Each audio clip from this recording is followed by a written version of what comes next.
Hello everyone.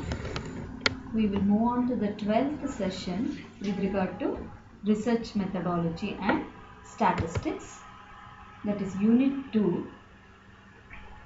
Now we shall discuss about various types of hypotheses.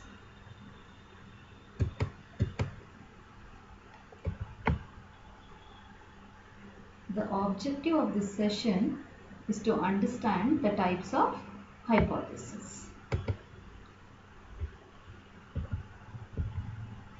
In the previous session, we have discussed about hypothesis, that is the meaning, definition and characteristics of hypothesis.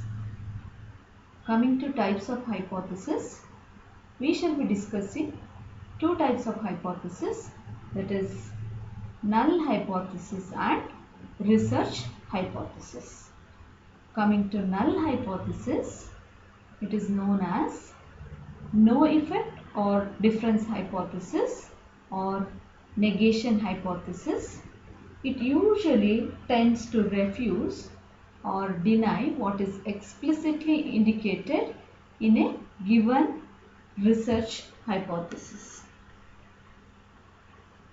Generally, the experimenter or the researcher's aim is to refuse this hypothesis on the basis of obtained results so that its reverse, that is, the research hypothesis, can be supported or confirmed.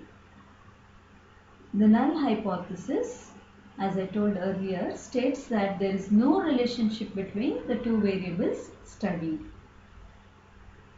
It states results are due to chance and not significant in terms of supporting the idea being investigated.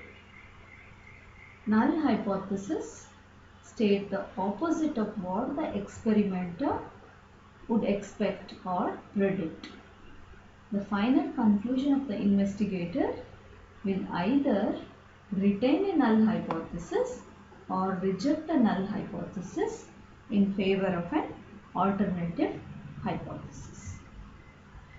Coming to the second type of hypothesis, that is research hypothesis. The hypothesis derived from the researcher's theory about some aspect of behavior is called as research hypothesis. It is also known as working hypothesis. The researcher believes that his research hypothesis is true or that they are accurate statements about the condition of things he or she is investigating. He also believes that these hypotheses are true to the extent that the theory from which they were derived is adequate. Siegel and Casson in the year 1988 have defined research hypothesis as the prediction derived from the theory under test. Coming to the summary of this session, we have discussed about two types of hypothesis, that is null hypothesis and research hypothesis. Thank you.